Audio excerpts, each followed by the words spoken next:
আমৃত্যু ভালোবাসি তোকে উপন্যাস লিখেছেন সালমা চৌধুরী। পর্ব ৭। অতিরিক্ত রাগে আবিরের তামাটে চেহারা রক্তবর্ণ ধারণ করেছে।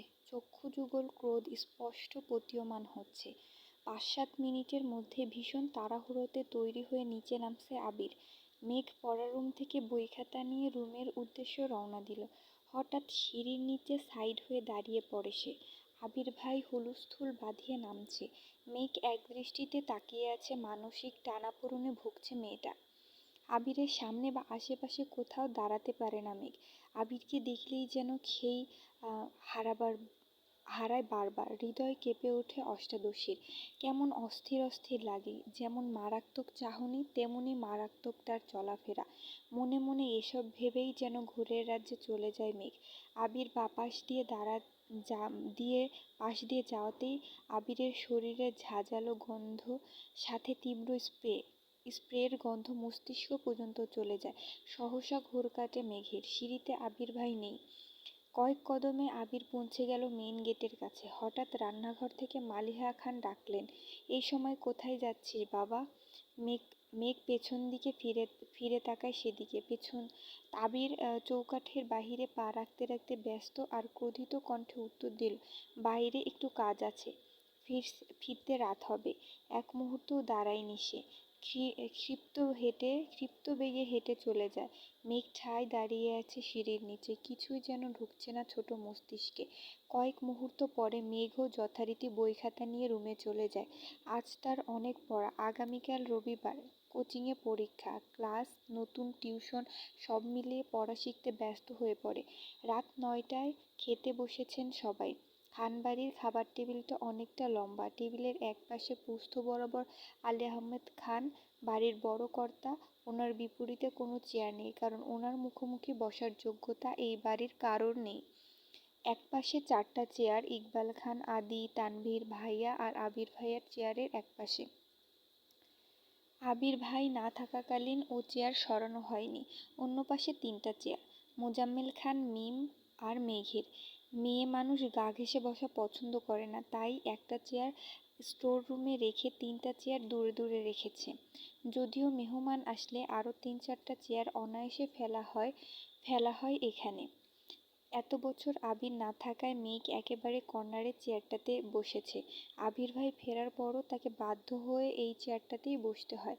আবির ভাইয়ের মুখোমুখি বসা আর তার প্রথম বিশ্বযুদ্ধ হওয়া, দুইটাই মেঘের কাছে সমান। রোজ দুবার চোখের সামনে নিজের মস্তিষ্কে রক্তক্ষরণ সহ্য করা, বুকের ভেতরে উথাল পাথাল ঢেউ সামলানো, সেই ধারালো চোখের চাহনি, প্রতিবার যেন পিস পিস করে কাটে অষ্টাদশীর হৃদয়টা। এদিকে বোকা মেঘ এখনো অনুধাবনই করতে পারছে না, আবির ভাই কি তার শুধুই ক্রাশ, নাকি সে তার প্রেমেও পড়েছে।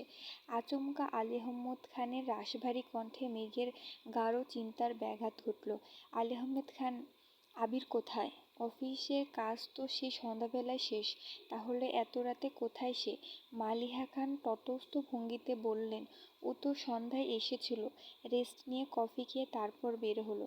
আলী আহমেদ খান, ছেলেদের নিষেধ করো রাত বিরাতে ঘোরাঘুরি করতে। ইকবাল খান সাবলীল ভঙ্গিতে বলে উঠল, বড় ভাইয়া তুমি চিন্তা করো না, ছেলেটা এত বছর পর দেশে ফিরেছে, বন্ধুদের তো একটু সময় দিতে হয়। আলী আহমেদ খান চুপচাপ খাওয়া শেষ করলেন। উঠার আগ মুহূর্তে মেঘের দিকে তাকিয়ে বললেন, শাহরিয়ার কেমন পড়িয়েছেন মা? মেঘ নরম স্বরে বলল, আলহামদুলিল্লাহ ভালো পড়িয়েছেন। আর কোনো কথা বললেন না। উঠে বেসিন থেকে হাত ধুয়ে নিজের রুমে চলে গেছে। তার তার কিছু সময় পর বাকি 2 ভাই ও যে যার রুমে চলে গেল। খাবার টেবিলে বসে বসে খাচ্ছে খানবাড়ির 3 বাদর। মেঘ বড় বাদর, মিম হলো মেজ বাদর, আর আদি হলো সবচেয়ে ছোট বাদর। 3 জনের রাজ্যের গল্প মেতেছে। হালিমা খান এসে ধমক দিলেন, এই মেঘ, তোর কি এখন বাদরামি করার সময়? 2 দিন পর পরীক্ষা শুরু হয়ে যাবে, পড়াশোনা বাদ দিয়ে আড্ডায় মজে থাকিস সবসময়। মেঘের প্রফুল্ল মুখটা তৎক্ষণাৎ মলিন হয়ে গেল। কোনো রকমে খাবার শেষ করে রুমে চলে গেল, পড়াশোনায় মনোযোগ দিল। আবির কত রাতে ফিরছে সে হদিশ কেউ রাখেনি। তানভীর ফিরেছে 11টায়। তখনও হালিমা খান অপেক্ষা করছিলেন। তানভীর মাকে ঘুমিয়ে যেতে বললেন, তারপরও হালিমা খান 12টা পর্যন্ত অপেক্ষা করলেন। আবির ফিরেনি, তাই বাধ্য হয়ে ঘুমিয়ে পড়েছেন। আবির ফিরছে রাত 2টার দিকে। কোনো রকমে ফ্রেশ হয়ে ব্যালকনিতে পাতা চেয়ারে হেলান দিয়ে আকাশের পানে তাকিয়ে আছে। দৃষ্টি নিবদ্ধ দূরে দূরে ওই চাঁদে। কিছুক্ষণ পরপর মেঘ ডেকে যায়, আবারও আলোকিত হয়। আবির কি যেন ভাবে খানিকক্ষণ, তারপর গম্ভীর কণ্ঠে নিজেই নিজেকে শুধালো, তুই কি কোনোদিন শুধরাবি না? কেটে গেল আবিরের নির্ঘুম নিদ্রাহীন রাত। সকাল 8টায় খাবার টেবিলে বসে খাবার খাচ্ছে মিম, মেঘ, আদি, তানভীর আর কাকামণি ইকবাল খান। বড় দুই ভাই ভোর সকালেই অফিসের উদ্দেশ্যে রওনা দিয়ে দিয়েছেন। মেঘ মিমের সাথে ফিসফিস করে আড্ডায় ব্যস্ত। তানভীর যেন দেখেও না দেখার মতো খাচ্ছে। আগে হলে একটা ধমক দিয়ে বলতো, চুপ থাক, আজ যেন কিছুই করলো না। তাই মেঘ আর মিম আপন মনে গল্প করে করে খাচ্ছে। মেঘের মনোযোগ ভাঙল কারো চেয়ার টানার শব্দে। মেঘ তৎক্ষণাৎ তাকালো। আবিরের নিখাদ দৃষ্টি মেঘের চোখে নিবদ্ধ। মেঘ এক পলক তাকিয়ে চোখ নামিয়ে ফেলল। বুকের ভেতরে ধুকপুকের মাত্রা বাড়ছে, তার সাথেই নিযুক্ত হলো চিন্তার ছাপ। মাথা নিচু করে মনে মনে বলল, আবির ভাইয়া সারা রাত ঘুমাননি? ফ্যাকাশে হয়ে আছে মুখটা। কি হয়েছে ওনার? এসব ভেবেই মেঘ আঁতকে উঠছে বারবার। গতকাল সন্ধ্যায় বের হলো চোখ অন্ধকার করে। রাতে কখন ফিরেছেন উনি? কোথায় ছিলেন সারা রাত? এসব চিন্তায় মেঘের উৎফুল্ল মেজাজটা খারাপ হয়ে গেল। মিমের ডাকে স্বাভাবিক হলো মেঘ। মিমের খাওয়া শেষ, উঠে যাচ্ছে। এতক্ষণে তানভীর আর ইকবাল খানও খেয়ে চলে গেছেন। খাবার টেবিলে এখন শুধু আদি, আবির আর মেঘ। মেঘ প্লেটের ভাতগুলো তাড়াতাড়ি শেষ করলো। যেই না উঠতে যাবে আবির ভাই মেঘের প্লেটে আরও 2 চামচ ভাত দিলেন। মেঘ ছোট করে চিৎকার দিতে গিয়েও দিল না। চোখ পড়ল আবিরের দিকে। আবিরের তামাটে মুখটা দেখেই চোখ নামিয়ে নিল। আবির প্রখর তপ্ত স্বরে বলল, এগুলো শেষ করে তারপরে উঠবি। মেঘ কিছু বলতে গিয়েও থেমে গেল। আবির আবারও বলে উঠল, তোর নামে সারাক্ষণ শুধু অভিযোগ শুনি, খাস না এখন চুপচাপ খা। একটা কথা বলবি তো 1 চামচ ভাত দিব। মেঘ চিবুক গলায় ঠেকালো, অল্প অল্প করে ভাত খাচ্ছে। হঠাৎ আদি উৎফুল্ল মেজাজে বলল, মেঘাপু, আমার খাওয়া শেষ, তুমি লাস্ট। হা হা। মেঘের মুখটা আরও ছোট হয়ে গেল। কিছুক্ষণ আগেই 3 ভাই বোন মিলে চ্যালেঞ্জ নিয়েছিল যে আগে খেয়ে ফার্স্ট হবে তাকে একটা কিটক্যাট দেওয়া হবে। মেঘই ফার্স্ট হতো, কিন্তু আচমকা আবির বসাতে মেঘের মনোযোগ নষ্ট হয়ে যায়, খাওয়া বন্ধ হয়ে যায়। তাই মিম ফার্স্ট হয়ে যায়। আদির আগে খাওয়া শেষ করলো তো অন্ততপক্ষে দ্বিতীয় থাকতো। আবির ভাই এর উপরে কিছুটা ক্ষিপ্ত হলো মেঘ। সঙ্গে সঙ্গে মনোযোগ বিঘ্ন ঘটল। মনে মনে বলল, আবির ভাইকে কি জিজ্ঞেস করবো কি হয়েছে? তৎক্ষণে প্লেটের ভাত জোর করে খেয়ে শেষ করছে। মেঘের জিজ্ঞাসু নেত্র যুগল আবিরের মুখের পানে। মেঘের হাত পা কাঁপছে, গলা শুকিয়ে আসছে। কি জিজ্ঞেস করতে চেয়েছিল সব এলোমেলো হয়ে গেছে। আবির ভাইকে দেখলেই প্রতিবার যেমন মেঘের বুকের ভেতরে কেউ ঢোল বাজিয়ে নৃত্য করে, আজও তার ব্যতিক্রম হলো না। মুখ দিয়ে টু শব্দ বের করতে পারছে না, গলা শুকিয়ে কাঠ হয়ে গেছে। চোখ নামিয়ে গ্লাস টেনে ঢক ঢক করে পুরো গ্লাসের পানিটা শেষ করলো। আবিরের এদিকে কোনো মনোযোগ নেই, সে তার খাওয়াতে মগ্ন। মেঘ বসে থাকতে পারছে না আবির ভাইয়ের সামনে, তাই কোনো রকমে কাঁপা কাঁপা পায়ে বেসিনে চলে গেল। আবির চোখ তুলে এক পলক দেখলো প্লেটটা খাওয়া শেষ, তাই আর কথা বাড়ায়নি। হাত ধুয়ে কোনো রকমে রুমের উদ্দেশ্যে ছুটল মেঘ। সিঁড়িতে এমনভাবে ছুটছে যেন থামলেই পায়ের শিরশির গড়িয়ে পড়বে নিচে। 9:30 থেকে 9:40 বাজে আবির বাসা থেকে বের হচ্ছে। আব্বু আর চাচ্চু সেই সকালে অফিসে চলে গেছেন, তাই আবির একটু পরে গেলেও সমস্যা নেই। আবিরের কিছুটা পিছনে মেঘও বের হলো। আজ রবিবার, কোচিং খোলা। মেইন গেটের সামনে গিয়ে থমকে দাঁড়ালো মেঘ। আবির ভাই বাইক ঘোরাচ্ছে। মেঘ অপলক দৃষ্টিতে তাকিয়ে আছে সেদিকে। সেদিন প্রথম এখানেই দেখেছিল আবির ভাইকে। সেই থেকে অষ্টাদশীর ছোট পৃথিবীটা এলোমেলো হয়ে গেছে। ধ্যানে জ্ঞানে শুধুই আবির ভাই। অষ্টাদশীর খুব ইচ্ছে হচ্ছিল বাইকে করে কোচিংয়ে যেতে। আজ পর্যন্ত মেঘ বাইকে ওঠেনি। শুধু মেঘ কেন, মিম আদি কেউই ওঠেনি। মেঘের খুব ইচ্ছে করে খোলা আকাশের নিচে বাইকে ঘুরবে, প্রকৃতির সৌন্দর্য বাতাস উপভোগ করবে। মনে মনে ভাবলো, আবির ভাই কি আমায় নিয়ে যাবেন? হঠাৎ আবিরের কণ্ঠ কানে বাজলো, মেঘ। নিজের নামটা আবির ভাইয়ের মুখে শুনে মনের মধ্যে বসন্তের হাওয়া লেগেছে। মনে হচ্ছে তরোয়াল দিয়ে ফালা ফালা হয়ে গেছে হৃদয়টা। মনের মধ্যে হাজার রকম পাখির কলরব। তারা যেন বলে বেড়াচ্ছে, তোর ক্রাশ তোকে ডাকছে। আবিরের গম্ভীর কণ্ঠে ভেসে আসলো আবারও, ডাকছি তো। মেঘ চুপসে গেল। চোখ নামিয়ে কাঁপা কাঁপা পায়ে এগিয়ে গেল আবিরের দিকে। মনে মনে ভাবল, আবির ভাই কি সত্যি আমাকে বাইকে করে নিয়ে যাবেন? আবির চোখে মুখে বিরক্তি নিয়ে বলল, তুই চুল খুলে ঘুরিস কেন? মেঘ যেন আহাম্মক হয়ে রইল। আবির কণ্ঠ দ্বিগুণ ভারী করে বলল, আজকের পর থেকে যেন তোকে বাইরে কোথাও চুল খোলা না দেখি। যদি আর একদিন তোকে এভাবে দেখি তাহলে এমন থাপ্পড় দিব, তোর গাল থেকে থাপ্পড়ের দাগ 1 মাসেও যাবে না। ছোটবেলার মাইরটা আশা করি ভুলিস নাই। এতটুকুন বলেই আবির হেলমেট পরে বাইক স্টার্ট দিয়ে চলে গেল। মেঘের মাথায় আকাশ ভেঙে পড়ল। কয়েক মুহূর্ত নিস্তব্ধ হয়ে রইল। মেঘ নিজের প্রতি নিস্পৃহায় শ্বাস ফেলল। আবির ফিরে আসার পর থেকে মেঘ উদ্বেলিত, ক্রাশ খাওয়া, প্রেম অনুভূতি সবেতে যেন পানি আর নানা বরফ ঢেলে দিয়ে গেল আবির ভাই। যেই মেঘ আবিরের প্রেমে হাবুডুবু খাবে ভাবছিল, তাকে যেন গভীর খাদে চুবিয়ে মারল।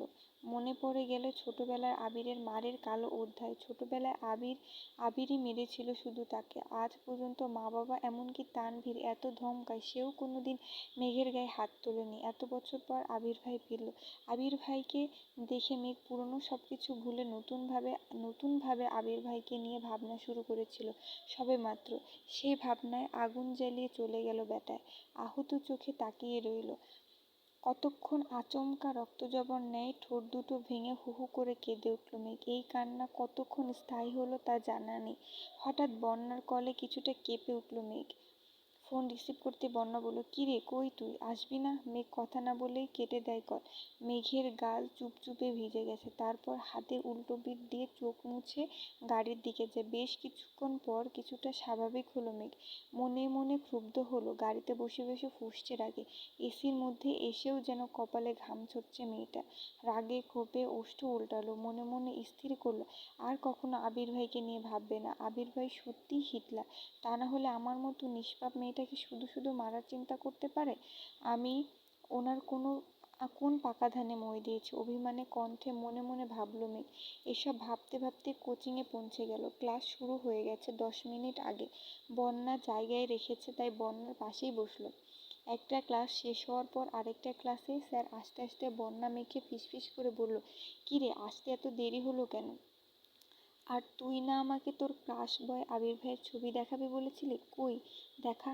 মেঘ করুণ দৃষ্টিতে তাকালো বন্যার দিকে। তারপর গম্ভীর কণ্ঠে উত্তর দিল, প্রথমত ওনার জন্য আমার আসতে দেরি হয়েছে। দ্বিতীয়ত ক্রাশ শব্দটা মনের মধ্যে চাপা পড়ে মরে গেছে। শুধু আমার জীবন থেকে 3টা দিন নষ্ট করলাম। এখন থেকে আমি শুধু পড়াশোনা করব, অন্য কিছুই ভাববো না। মেঘের কথাগুলো বন্যা মনোযোগ দিয়ে শুনল। তারপর সশব্দে হেসে উঠল বন্যা। মেঘ তীক্ষ্ণ দৃষ্টিতে তাকিয়ে আছে বন্যার দিকে। বন্যা আবার আস্তে আস্তে ধীর কণ্ঠে বলল, আমি সেদিনই বলেছিলাম এসব ক্রাশ টাশ কিছু না, পড়াশোনায় মনোযোগ দে। ঠিক হলো তো আমার কথা? এর মধ্যে স্যার ক্লাসে আসছেন। দুজনই ক্লাসে মনোযোগ দিল। মেঘ বাসায় ফিরে চুপচাপ নিজের রুমে চলে গেল। মনটা তার ভীষণ খারাপ। ফ্রেশ হয়ে নিচে এসে খাবার খেয়ে কোনো দিক না তাকিয়ে নিজের রুমে গিয়ে পড়তে বসেছে। সন্ধ্যার পর টিউটর আসবে, পড়া মুখস্থ করতে হবে। সকালের শাসন ভোলার চেষ্টায় মগ্ন মেয়েটা। প্রতিদিন সন্ধ্যার দিকে নিচে আসে মেঘ। ছোট ভাই বোনের সাথে আড্ডা আর খেলায় মগ্ন হয়। কিন্তু আজ তার ব্যতিক্রম হলো। দুপুরের পর থেকে একবারের জন্য নিচে নামলো না মেঘ। মিম আর আদি কয়েকবার ডাকতেও গিয়েছিল। দরজা লাগিয়ে পড়ছে মেঘ, আসবে না বলেছে। সন্ধ্যার পর বাড়িতে ফেরে আবির। চোখে মুখে উজ্জ্বলতা ফুটে উঠেছে। চোখ পড়ে রান্নাঘরে মা কাকিয়াদের দিকে। কাকিয়াকে দেখে উৎফুল্ল কণ্ঠে বলল, কাকিয়া চিকেন পাকোড়া বানাবে প্লিজ। মা কাকিয়া তিনজনই যেন অবাক চোখে তাকিয়ে আছে আবিরের দিকে। ছেলেটা মুখ ফুটে কিছুই চায় না কখনো। খাওয়া নিয়েও কখনো নাক সিটকায় না। পছন্দের খাবারের নামও জানে না কেউ। আজ হঠাৎ নিজে থেকে কিছু খেতে চাইছে। কাকিয়া হাসি মুখে বলল, তুমি ফ্রেশ হয়ে আসো, আমি রেডি করছি। আবির স্বাভাবিকভাবে রুমের দিকে চলে গেল। করিডোরে যাওয়ার পথে কানে আসলো মেঘের পড়ার শব্দ। অনর্গল পড়ছে মেয়েটা, শ্বাসও নিচ্ছে না। মনে হচ্ছে আবির ঠোঁট বেঁকিয়ে কিছুটা হাসলো। তারপর সবেগে রুমে চলে গেল। আবির বেশ সময় নিয়ে শাওয়ার নিল, 10 মিনিট রেস্টও নিল। তারপর কালো টি-শার্ট আর ট্রাউজার পরে রুম থেকে বের হয়। একটু সামনে আসতেই চোখ পড়ল মেঘের রুমের দরজা খোলা, মেঘ নেই। আবির নিজের মতো এসে এসে সোফায় বসলো। ভাইকে দেখে মিম আর আদি আগেই ছুটে পালালো, না হয় এসেই বলবে পড়াশোনা নাই। আবিরকে মালিহা খান কফি দিলেন। আবির কফি খেতে খেতে তানভীরকে কল দিল। কই তুই? তানভীর: আমি তো পার্টি অফিসে ভাইয়া। কেন, কোনো দরকার? আবির: কাজ না থাকলে তাড়াতাড়ি বাসায় আয়। তানভীর ভয়ে ভয়ে জিজ্ঞেস করলো, কিছু হয়েছে ভাইয়া? আবির সশব্দে হেসে বলল, ধুর, কিছু হয়নি, চিকেন পাকোড়া বানাচ্ছে কাকিয়া, খেলে তাড়াতাড়ি আয়। তানভীর: আচ্ছা, আসছি। কথাগুলো না শুনলেও আবির হাসির শব্দ ঠিকই কানে এসেছে। পড়ার রুমের বসা অষ্টাদশীর বুকটা সঙ্গে সঙ্গে কেঁপে উঠল। নিজেই নিজেকে প্রশ্ন করল, আবির ভাইয়া হাসছেন, উনি বাসায় ফিরেছেন? তৎক্ষণাৎ মনে পড়ে গেল সকালের ঘটনা। সাথে সাথে মুখটা কালো করে পড়ার রিভিশন দেওয়ায় ব্যস্ত হলো মেঘ। তানভীর ফিরছে 5-7 মিনিট হবে, ফ্রেশ হয়ে নিচে এসেছে। এতক্ষণে চিকেন পাকোড়া হাজির হলো সামনে। ফ্রিজ থেকে বের করে কিছু রান্না করা সময় সাপেক্ষ ব্যাপার, তা তাদের জানাই আছে। এজন্য ধৈর্য নিয়ে বসে বসে ফোন ঘাঁটছিল আবির। দুই ভাই আপন মনে গল্প করে পাকোড়া খেতে ব্যস্ত। এদিকে মেঘ অপেক্ষা করছে টিউটর আসার জন্য। 40 মিনিট লেট, এখনো আসছে না। কি করবে বুঝতে পারছে না। পড়ছে কিছুক্ষণ, হাবিজাবি ভাবছে, আবার পড়ছে। তানভীর হঠাৎ ডাকলো, মেঘ এদিকে আয়। মেঘ ভাইয়ের ডাক শুনেই কিছুটা কেঁপে উঠল। তারপর পড়ার রুমের দরজায় দাঁড়ালো। হালকা গোলাপি রঙের জামা পরেছে, মাথায় ওড়না দেওয়া, পেট পিঠ সবটাই ওড়না দিয়ে ঢাকা। অনেক স্নিগ্ধ লাগছে মেয়েটাকে। আবির তখনও সশব্দে হাসছে। তানভীর ভাইয়া আর আবির ভাই নিজেদের মধ্যে মশকরায় ব্যস্ত। মেঘ দরজায় দাঁড়িয়ে আবির ভাইয়ের হাসিতে মগ্ন। 3 দিনেও এই মানুষটাকে এত প্রফুল্ল দেখেনি সে, বরাবরই যেন গম্ভীর। সেই বাইক কেনার দিন একটু হেসে হেসে কথা বলার চেষ্টা করেছিল, সেই হাসিতেই ক্রাশ খেয়েছিল মেঘ। আজকের হাসি ঘায়েল করে দিল মেঘকে। চোখ সরাতে যেও সরাতে পারছে না। আবিরের চোখ পড়ে দূরে দরজায় দাঁড়ানো মেঘের দিকে। কয়েক সেকেন্ড পরেই হাসি থামিয়ে চোখ নামিয়ে নিল আবির। তানভীর তৎক্ষণাৎ বলে উঠল, মেঘ পাকোড়া খাবি? আয় খেয়ে যা। মেঘ যেন বড় বড় টাসকি খেলো। ভাইয়া তাকে খাবার খেতে ডাকছে, এতগুলো বছরে এরকম ঘটনা তার সাথে কখনো ঘটেনি। তানভীর আবার ডাকলো, আয় খেয়ে যা, পরে পড়তে বসবি নে। মেঘ দুপা এগুলো কি যেন ভেবে ঠায় দাঁড়িয়ে বলল, কিছুটা অভিমানী কণ্ঠে উত্তর দিল, তোমরা খাও, আমি খাবো না। আবারও পড়ার রুমে চলে গেল মেঘ। তানভীর আর আবির আর বেশি কথা বলল না। খাওয়া শেষ করে আবির নিজের রুমে চলে গেল। তানভীর পুনরায় পার্টি অফিসে ছুটল। মিটিং আছে তার। ভাই ডেকেছে বিধায় মিটিং রেখে ছুটে এসেছিল সে। মেঘ টিউটরের জন্য অপেক্ষা করলো আরও 30 মিনিট। পড়তে পড়তে খিদা পেয়েছে তার। মাত্র খাবার খেয়েছে, 8টাও বাজেনি। মাত্র খাবার হয়েছে, 8টাও বাজেনি। মেঘ খেতে বসেছে, বারবার তাকাচ্ছে দরজার দিকে। টিউটর আসলে পড়তে বসতে হবে। খাওয়া শেষ হলো, কিন্তু টিউটর আসলো না। তাই মেঘ বই খাতা নিয়ে উপরে যাচ্ছে আর আম্মুকে বলে গেল, টিউটর আসলে ডেকে দিও। রাত 9টায় খেতে বসলেন সবাই। তানভীরও মিটিং শেষ করে বাসায় এসেছে। খাবার টেবিলে সবাই থাকলো, মেঘের কোনো হদিস নেই। তানভীর কাকিয়াকে জিজ্ঞেস করলো, মেঘ খাবে না? কাকিয়া স্বাভাবিকভাবেই উত্তর দিল, ও তো সন্ধ্যাবেলায় খেয়ে উপরে চলে গেছে, বলল খিদে পেয়েছে। তেমন কথা নেই কারো মুখে। আবির কোনো রকমে অল্প খেয়ে রুমে চলে গেল। গত রাতে ঘুমায়নি ছেলেটা, সারাদিনের ক্লান্তিতে ঘুম পাচ্ছে খুব, তাই রুমে গিয়ে শুয়ে পড়েছে। এদিকে মেঘ পড়ছে আর ক্ষণে ক্ষণে ঠোঁট উল্টে কান্না করছে। আবারও নিজেকে সান্ত্বনা দিচ্ছে, যেভাবেই হোক চান্স পেতে হবে। অভিমানী স্বরে বলছে, দূরের ভার্সিটি হলেই ভালো হবে, এই বাড়ি থেকে চলে যাব অনেক দূরে। ভাইয়া, আবির ভাই আমায় পাবেই না, বকবে কিভাবে আর মারবেই কিভাবে? তৎক্ষণাৎ মায়ের কথা ভেবে কান্না করে দেয়। মাকে ছাড়া থাকবে কিভাবে সে?